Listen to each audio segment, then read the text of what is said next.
Hello नमस्कार, आप लोगों का फाइनल एग्जाम में स्वागत है। और यहाँ पर जीके जीएस की हमारी जो टेस्ट सीरीज़ शुरू की गई है तो उसके टेस्ट 2 को देखने वाले हैं, जो कि यूपी पुलिस के लिए आपका मोस्ट इम्पोर्टेंट है। तो इसको शुरू किया जाएगा और इसका पीडीएफ आपको टेलीग्राम पे दिया जाएगा। तो टेलीग्राम पे जुड़े, वहाँ पे आपको इसका पीडीएफ मिल जाएगा। आपकी स्क्रीन पर एक क्वेश्चन दिख रहा है, उसका आपको जवाब करना है कमेंट करके कि इसका सही उत्तर क्या होगा। बढ़ते हैं पहले प्रश्न की तरफ। पहला प्रश्न आपकी स्क्रीन पर, और यहाँ पे उत्तर करेंगे कि इसका सही उत्तर क्या होगा। फटाफट जवाब करेंगे, इसका सही आंसर क्या है।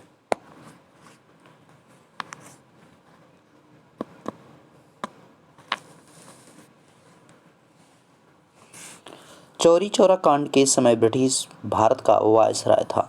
चौरी चौरा जब कांड हुआ था उसकी बात की जा रही है। तो चौरी चौरा जो कांड हुआ था वो कहाँ पे हुआ था। पहली बात तो ये आपको पता होना चाहिए, गोरखपुर में। कहाँ पे हुआ? गोरखपुर में। कब हुआ है? तो 4 फरवरी 1922 को। 4 फरवरी 1922 को कहाँ पे हुआ है? गोरखपुर में हुआ है।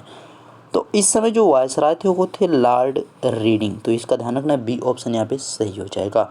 और इसी समय जो है आपका 1923 में लॉर्ड रीडिंग ही जो है वायसराय थे। उसी समय जो है स्वराज पार्टी की स्थापना की गई थी। स्वराज पार्टी की स्थापना की गई थी। ठीक है। एक तो जो है जवाहरलाल नेहरू के पिता थे मोतीलाल नेहरू। दूसरे पर्सन कौन थे उसका आपको जवाब करना है। अगला प्रश्न यहाँ पे देखिए और इसका जवाब करेंगे, इसका सही उत्तर क्या होगा।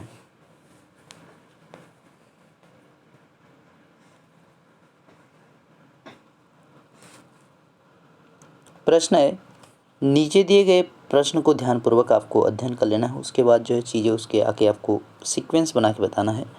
मुर्शीद कुली खां, शुजाउद्दीन और मुबारकदौला और अली वर्दी खां उपर्युक्त बंगाल नवाब को कालक्रम अनुसार व्यवस्थित करें। यानी सबसे पहले कौन था, उसके बाद कौन, सबसे लास्ट में कौन। देखिए यहाँ पे जो है सबसे पहले आपका मुर्शीद कुली खान होगा, एकदम सही है। तो आपका 2 ऑप्शन केवल दिख रहे हैं, ए और सी दिख रहा है, यानी 2 ऑप्शन आपके तो नहीं हो सकते, यानी आपका बी और डी तो ऑप्शन आंसर नहीं हो सकते।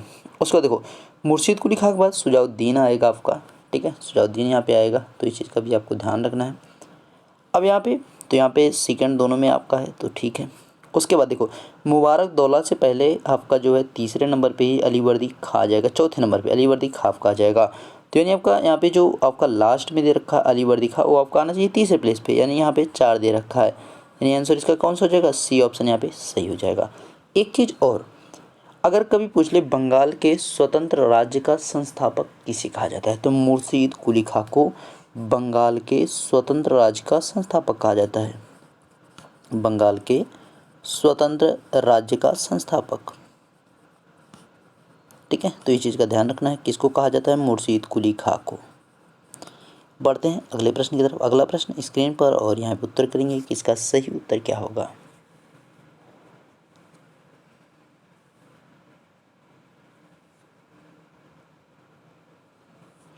मराठा साम्राज्य में सर ए नौबत का पद संबंधित था। पहली बात, इस चीज़ को जानने से पहले शिवाजी के जो मंत्रिमंडल थे उसको क्या कहा जाता था, तो शिवाजी के मंत्रिमंडल को अष्टप्रधान कहा जाता था।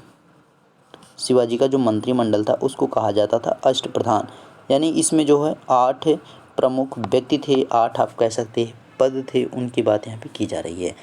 एक पद आपका जो सबसे इम्पोर्टेंट था वो था पेशवा, जो कौन होता था? पीएम होता था, जैसे जिसको कह सकते हैं आप प्रधानमंत्री होता था। एक तो पेशवा होता था, पेशवा के नीचे दूसरा पर्सन आता था आमत्य, जो कि होता था क्या? वित्त मंत्री। आमत्य क्या होता था? वित्त मंत्रालय को देखता था, यानी वित्त मंत्री होता था। उसके बाद जो इसके आगे जो तीसरा पर्सन आ रहा है, तीसरा पर्सन था वाकिया नवीस। वाकिया नवीस का काम क्या था? वो करता ये था कि वो जो है आपकी जो कानून व्यवस्था थी और गुप्तचर विभाग जो है वाकिया नवीस के अंतर्गत आता था। वाकिया नवीस आपका हुआ है, इसके अंदर क्या आता था? कानून व्यवस्था और गुप्तचर जो सिस्टम था उसका यहाँ पे दिया गया था वाकिया नवीस को। चौथा जो आपका आता था, चौथे की बात करेंगे तो सचिव। सचिव को जो है चौथे में रखा गया है। इसका काम क्या था? राजकीय संवाद विभाग, संवाद विभाग कह सकते हैं। ठीक है, संवाद विभाग, चीज़ों को ट्रांसलेट करने का, जैसे कि किसी आप दूसरे क्षेत्र में गए वहाँ की भाषा को जो है ट्रांसलेट करके बताना, इन सब चीज़ों की। आगे जो पांचवा था, पांचवा में सुमंत रखा गया था, जो विदेश मामले देखता था, विदेशी मामले, विदेश मंत्रालय आप कह सकते थे। तो यहाँ पे सुमंत ये था 5वां। उसके बाद जो छठा वाला था, छठा में जो रखा गया है वो था पंडित राव। ठीक है, पंडित राव। सभी के जो है अलग अलग काम दिए गए थे और ये जो क्या देखते थे, दान व धार्मिक जो है विभाग देते थे। ठीक है, ये धार्मिक विभाग को देखते थे। उसके बाद जो सातवां था, सातवां क्या था, सर ए नौबत था। सर ए नौबत ही जो है क्या है, ये सेनापति का है। ठीक है, ध्यान रखना, सर ए नौबत को सेनापति, सर ए नौबत क्या है, सेनापति। और जो सबसे लास्ट में है, आठवां है, वो क्या था, न्यायाधीश था, मुख्य न्यायकर्ता जिसको कहा गया। ठीक है, तो ये भी ध्यान रखना, न्यायाधीश। ये तो आपकी कुछ चीज़ें थी जो कि आपके यहाँ पे इनके अष्टप्रधान से संबंधित थी, लेकिन और कुछ चीज़ें हैं जो आपसे पूछी जा सकती हैं, तो उनके बारे में भी यहाँ पे हम थोड़ा सा डिस्कशन कर लेते हैं। जैसे कभी कभी आपसे पूछ लेगा कि शिवाजी जो थे उनके आपके गुरु कौन थे, शिवाजी के गुरु के बारे में पूछ लेगा, तो यहाँ पे गुरु उनके ध्यान रखना है कि उनके गुरु का नाम क्या था, समर्थ रामदास। ठीक है, समर्थ लिखेंगे, उसके बाद रामदास। और अगर आपसे कभी इनके बारे में कर पूछ ले, कभी कभी दो कर पूछे जाते हैं, तो चौथ व सरदेश इनके द्वारा कर दो लगाए गए थे। एक था चौथ और दूसरा था सरदेश, तो दोनों कर भी आपको याद रखने हैं। बढ़ते हैं अगले प्रश्न की तरफ। अगला प्रश्न आपकी स्क्रीन पर, और यहाँ पे उत्तर करेंगे कि इसका सही उत्तर क्या होगा। सरदेश वही सरदेश मुखी। ठीक है, रामायण का फारसी भाषा में अनुवाद किसने किया था, तो रामायण का जो है फारसी भाषा में अनुवाद की बात करेंगे तो यहाँ पे किसके द्वारा किया गया था, बदायूनी के द्वारा किया गया था। ठीक है, बदायूनी के द्वारा किया गया था। अब जो महाभारत है उसका अगर आपसे कभी पूछ ले कि फारसी में किसने अनुवाद किया था, तो कई लोगों ने किया, जैसे काबिल फजल हो गया, फैजी हो गया, बदायूनी हो गया, इन सभी के द्वारा किया गया था। ठीक है, तो ध्यान रखना है। आगे बढ़ते हैं और अगले प्रश्न को देखते हैं कि अगला प्रश्न आपकी स्क्रीन पर, और इसका उत्तर क्या होगा।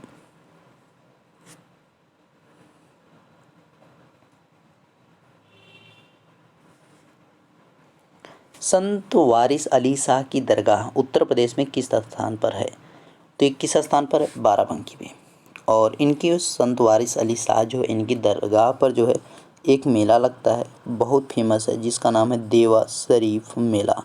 ठीक है, तो देवा शरीफ मेला कहाँ लगता है, बाराबंकी में। किसकी दरगाह पे लगता है, तो संत वारिस अली शाह की दरगाह पर। एक और मेला फेमस है जो सैयद सालार, ठीक है, सैयद सालार मेला, ये लगता है गाजी मियाँ की दरगाह पर। ठीक है, तो ध्यान रखना, गाजी मियाँ की दरगाह पर, और ये लगेगा आपका बहराइच में। तो ध्यान रखेंगे कहाँ लगेगा, बहराइच में। बढ़ते हैं आगे और यहाँ पे देखेंगे अगला प्रश्न, इसका सही उत्तर क्या बनेगा।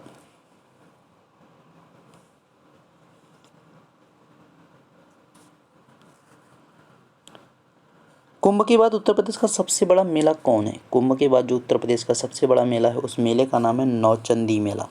ध्यान रखेंगे, नौचंदी मेला, ये जो है मेरठ में लगता है, और मेरठ में लगता है। और इसकी जो है सबसे बड़ी स्पेशलिटी ये है कि यह हिंदू मुस्लिम एकता प्रतीक के रूप में जाना जाता है। तो ध्यान रखना है कि इस मेले को जो है हिंदू और मुस्लिम एकता प्रतीक के रूप में जाना जाता है, तो नौचंदी मेला को ध्यान रखना है। देवी पाटन, ये देवी पाटन है। ठीक है, देवी पाटन जो मेला लगता है वो बलरामपुर में लगता है, बलरामपुर में लगता है। और बटेश्वर जो मेला है वो आगरा में लगता है।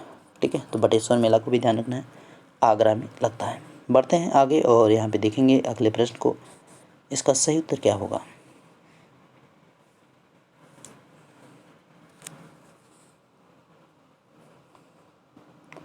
किस अनुच्छेद में वर्णित है कि भारत का एक राष्ट्रपति होगा, तो भारत के, अच्छा यहाँ पे उपराष्ट्रपति है, राष्ट्रपति नहीं उपराष्ट्रपति। अगर राष्ट्रपति पूछेगा तो अनुच्छेद 52 में कहा गया है, ध्यान रखना है। ठीक है, अनुच्छेद 52 में जो यहाँ पे उपराष्ट्रपति के बारे में 343 आपका जो भाषा के बारे में कहा गया, तो भी आपको ध्यान रखना है।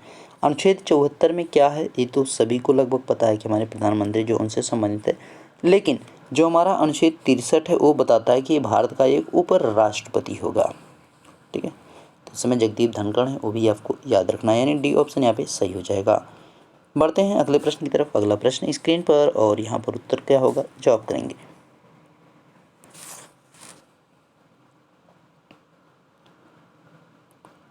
10वीं अनुसूची को किस संविधान संशोधन द्वारा संविधान में शामिल किया गया था? तो 10वीं अनुसूची को जो है संविधान में किस संशोधन के तहत शामिल किया गया था? तो 52वें संविधान संशोधन के द्वारा इसको शामिल किया गया था। बढ़ते हैं आगे और यहाँ पे देखेंगे चीज़ों को।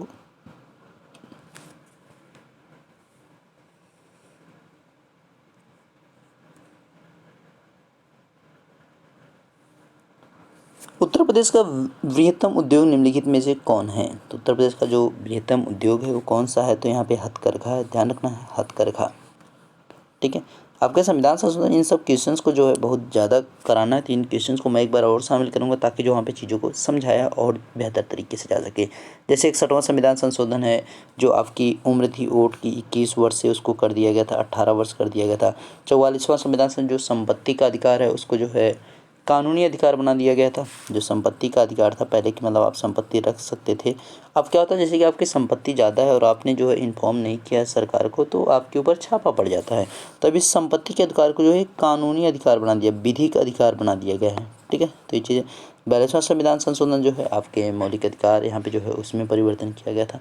तो चीज़ आपको ध्यान रखना है। ठीक है, प्रस्तावना से संबंधित था। अच्छा, ये भी हो गया है। आगे देखते हैं अगला प्रश्न कि इसका सही उत्तर क्या होगा।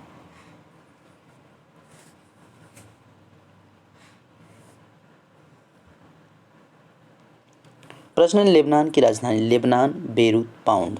ठीक है, जब भी किसी भी देश को आप याद करो तो उसको तीनों को एक साथ बोलो। लेबनान, बेरूत, पाउंड है तो यहाँ पे बेरूत हो जाएगा। पुर्तगाल, लिस्बन आपका यहाँ पे हो जाएगा। ठीक है, पुर्तगाल की राजधानी। इटली, रोम हो जाएगा, यूरो जहाँ पे चलती है। और घाना हो जाएगा। ठीक है, घाना, अक्रा, कैंडी हो जाएगा। तो इस चीज़ का भी आपको ध्यान रखना है। बढ़ते हैं आगे और देखेंगे अगले प्रश्न को। अगला प्रश्न यहाँ पर है, जवाब करेंगे इसका। इसमें आज सुमेलित का चयन करना है कि इसमें से जो है किसका मेल जो है गलत है। तो प्रेयरी जो है उत्तरी अमेरिका में एक घास के मैदानों की बात की जाए, प्रेयरी और उत्तरी अमेरिका एकदम सही है। स्टेपी जो है आपका यूरेशिया है, ये भी एकदम सही है। लेकिन जो पंपास है, पंपास आपका ब्राज़ील की बजाय ये आपका रहना चाहिए था अर्जेंटीना। ठीक है, तो यहाँ पे अर्जेंटीना होना चाहिए और तब फिर आपका उत्तर सही हो जाएगा। तो सवाना अफ्रीका में है, जबकि ब्राज़ील की जब बात करेंगे तो ब्राज़ील में जो है कैंपास पाई जाती है। ठीक है, पंपास वहाँ पे नहीं, वहाँ पे कैंपास पाई जाती है। तो यहाँ पे सी आंसर हो जाएगा जो कि आज सुमेलित था।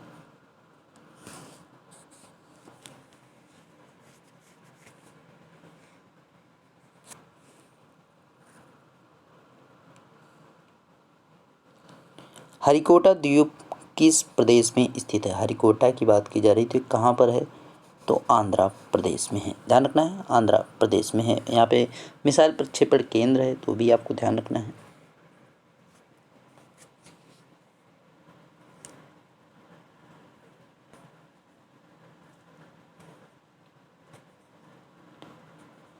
उत्तर प्रदेश का विधानमंडल है, तो उत्तर प्रदेश का जो विधानमंडल है वो कैसा है? तो द्विसदनात्मक है। ठीक है, ध्यान रखेंगे, द्विसदनात्मक है, जिसमें 2 सदन है। एक सदन है आपका निम्न सदन है, निम्न सदन, और जो दूसरा सदन है वो सदन कौन है? उच्च सदन है। ओके, अब यहाँ पे देखिए स्टेट की जब बात की जाए तो जो निम्न सदन होता है वो कौन सा होता है? वो आपका होता है विधानसभा, होता है विधानसभा। और जो उच्च सदन होता है विधान परिषद, विधान परिषद। उत्तर प्रदेश में अगर विधानसभा सीटों की बात करेंगे आपकी, उसकी संख्या कितनी है? विधानसभा सीटों की संख्या तो 403 है। लेकिन वहीं पे अगर विधान परिषद सीटों की संख्या की बात करेंगे तो 100 है। अगर उत्तर प्रदेश में आप देखो कि उत्तर प्रदेश में लोकसभा सीटों की संख्या कितनी है, तो लोकसभा जो सीटें हैं यानी सदस्य संख्या 80 है, और यहाँ पे जो राज्यसभा है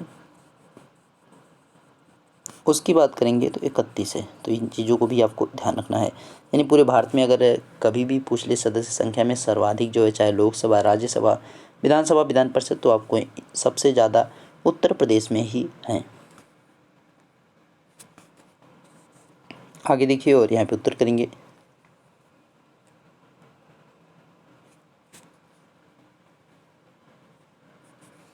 कठोर जल है, कठोर जल की बात की जा रही है, तो कठोर जल क्या है भाई?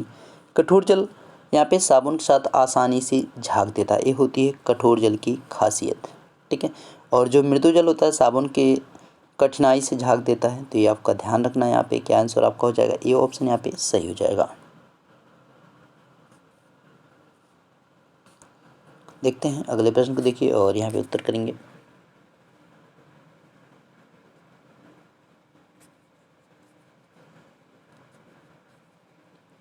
इनमें से 4 जोड़ी हृदय होते हैं, तो किस में होते हैं, केचुए में होते हैं। ध्यान रखेंगे केचुए में होते हैं, जो कि एनिलीडा में आएगा आपका। ठीक है, एनिलीडा संघ में आएगा, जिसे किसानों का मित्र भी कहा जाता है, आप लोग जानते होंगे। केचुओं के ही जो है किसानों का मित्र कहा गया है, लेकिन आजकल जो है इतनी ज़्यादा जो है हम केमिकल यूज करते हैं खेतों में कि केचुए जो है धीरे धीरे क्या हो गए, समाप्त हो गए। निम्न में से कवक से होने वाली बीमारी नहीं है, देखिए नहीं है बोला है, तो ध्यान रखेंगे। तो इसमें जो क्या है, दमा भी है, गठिया भी है, गंजापन भी, ये सभी जो कवक से होते हैं। लेकिन आपका जो यहाँ पे हीमोफीलिया, ये जो है आपका क्या है, कवक से होने वाली बीमारी नहीं है।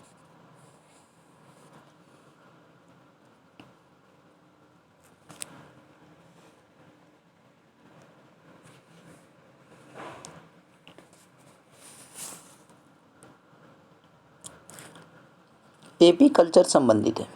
एपी कल्चर देखिए, मछली उत्पादन तो हमारा किया जाता है पीसी कल्चर में। ठीक है, तो इसमें पीसी कल्चर हो जाएगा। रेशम की बात करेंगे तो यहाँ पे सेरीकल्चर हो जाएगा। शहद उत्पादन आपका किस में आता है, तो एपी कल्चर में आता है, ये होता है शहद उत्पादन होता है, यानी सी ऑप्शन यहाँ पे से हो जाएगा।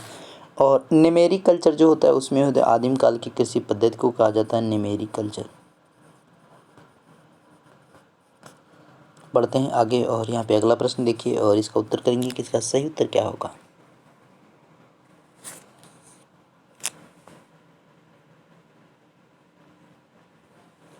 मेरिनो है। मेरिनो की बात की जा रही है तो मेरिनो क्या है, एक भेड़ की प्रजाति है जिससे जो है एक अच्छी क्वालिटी का, बेस्ट क्वालिटी का जो है क्या ऊन प्राप्त होता है, जो कि एक विदेशी नस्ल है बकरी की।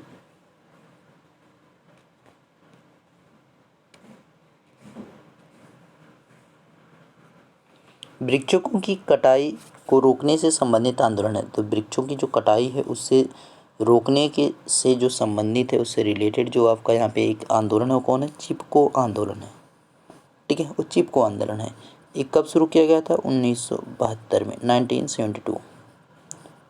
1972 में ये शुरू किया गया था। किसके द्वारा किया गया था, तो सुंदरलाल बहुगुणा के द्वारा। एल वी आपका कभी कभी नाम इनकर दे देगा, तो सुंदरलाल बहुगुणा, ध्यान रखेंगे सुंदरलाल बहुगुणा।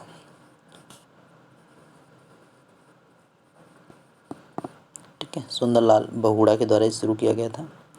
ये जब वृक्ष को काटने जाते थे तो ये पकड़ करके वृक्षों को खड़े हो जाते थे, तो इसी को नाम दिया गया चिपको आंदोलन। यानी पेड़ को पकड़ कर चिपक जाना है, तो जो काटने वाले वो लोग पेड़ को नहीं काटेंगे।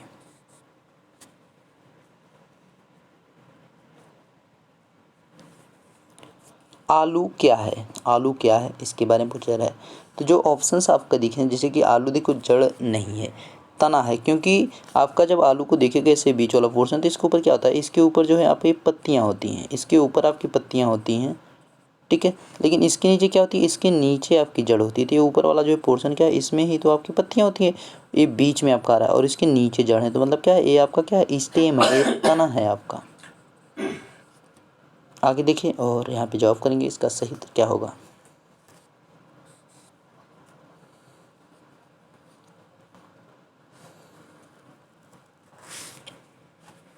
चार चरणों वाली खाद्य श्रृंखला में अंतिम उपभोक्ता है। 4 चरणों वाली जो खाद्य श्रृंखला बनेगी उसकी बात की जा रही है यहाँ पे। तो जैसे 4 चरणों वाली क्या है, घास है, उसके आगे कीट बनेगा, उसके आगे क्या बनेगा, मेढक बनेगा, और सबसे जो लास्ट में बनेगा वो बांज बनेगा, यानी पक्षी बन रहा है। तो यहाँ पे क्या हो जाएगा, ये ऑप्शन हो जाएगा। अगर हम यहाँ पे 3 की बात करेंगे, 3 वाले में क्या होगा, एक तो घास होगा, उसके बाद हिरन होगा, और हिरन को कौन खा जाएगा, शेर खा जाएगा। ये जो है आपके 3 जो है यहाँ पे चरणों वाली खाद्य श्रृंखला। अगर आपके यहाँ पे जो 5 चरणों वाली खाद्य श्रृंखला की बात करेंगे तो उसमें क्या होगा, घास रहेगी, उसके बाद उस घास को जो है कीट खाएंगे, और उस कीट को जो है मेढक खाएगा, मेढक को कोई ना कोई जरूर खाएगा, मेढक को सांप खाएगा, और लास्ट में जो सांप है सांप को पक्षी खाएगा। ठीक है, तो ये जो है 5 चरण वाली श्रृंखला है। जबकि हमसे 4 चरण वाले पूछे तो उसमें सबसे लास्ट में बाज आ रहा था, बाज पक्षी है। और यहाँ पे देखेंगे और जवाब करेंगे इसका सही उत्तर क्या है अगले प्रश्न का।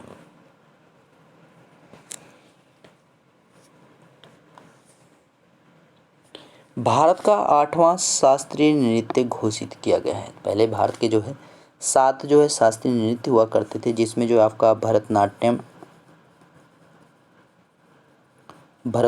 था। उसके बाद दूसरे पे जब बात करेंगे, देखो भरतनाट्यम, हाँ ये थोड़ा सा स्टेट को भी मैं लिखते चलूँगा साथ में आपका, कि स्टेट भी आपके क्लियर हो जाए। भरतनाट्यम कहाँ का जो है क्लासिकल डांस था, तो तमिलनाडु का। ठीक है, अब यहाँ पे हम दूसरे को जब देखेंगे तो दूसरा जो है, दूसरा कौन था, कथकली, कथकली है। उसके बाद तीसरे की बात करेंगे तो तीसरा जो है कुचिपुड़ी, अभी साथ में स्टेट भी लिख दिया जाएगा, कुचिपुड़ी है। और जो चौथा है, चौथे की जब बात करेंगे आप तो उड़ीसी है। उड़ीसी लगभग सबको नाम से ही क्लियर हो जा रहा है कि उड़ीसा से रहेगा। ठीक है, उड़ीसी है। और पांचवा जो है आपका वो कथक है, जो कि यूपी का है। छठे की जब बात करेंगे तो मणिपुरी है, ये भी क्लियर हो गया कि मणिपुर से है। ठीक है, ये मणिपुरी। और जो सातवां आपका था वो था मोहिनी अट्टम। यहाँ तक तो लगभग सबको पता था, ज़्यादा से ज़्यादा लोगों को। अब ये कथकली है तो कथकली आपका केरल में चलता है। ठीक है, केरल हो गया। कुचिपुड़ी आपका आंध्र प्रदेश हो गया। उड़ीसी जो है उड़ीसा ही है, ये सबको क्लियर है। कथक जो है यूपी है, और मणिपुरी जो है मणिपुर है। और मोहिनी अट्टम ये भी आपका केरला में ही चलता है। ठीक है, तो ये तो आपके क्लियर हो गए। लेकिन जो 8वां बनाया गया वो है आपका सत्रिया नृत्य है। ठीक है, शास्त्रीय नृत्य है। ये असम का जो है शास्त्रीय नृत्य है, यानी ऑप्शन यहाँ पे क्या हो जाएगा, डी ऑप्शन यहाँ पे सही हो जाएगा। बढ़ते हैं आगे और आगे देखेंगे यहाँ पे कि अगला प्रश्न क्या कह रहा है, इसका जवाब क्या होगा, फटाफट बताएंगे आप लोग।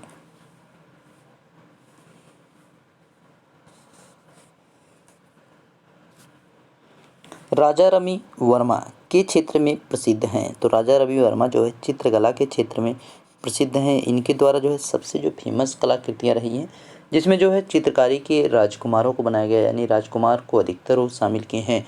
उसमें सबसे ज़्यादा जो इनकी फेमस चित्रकारी में आई वो है नल और दमयंती की।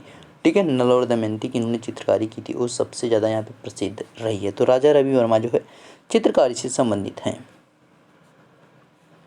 अब आपके आखिरी के 2 प्रश्न बचे हुए हैं, तो इनका जवाब आप लोग को करना है कि इसका सही उत्तर क्या होगा।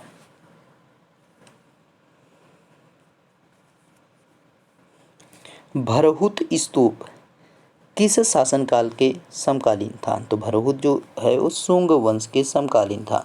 ठीक है, शुंग के जब शासनकाल था। और मौर्य वंश में आपका सभी को पता है कि सांची का जो स्तूप है मौर्य वंश में ही बनवाया गया, तो वो भी आपको ध्यान रखना है। ठीक है, आगे बढ़ते हैं और ये आपका आखिरी प्रश्न है, इसका जवाब करेंगे कि इसका सही उत्तर क्या होगा।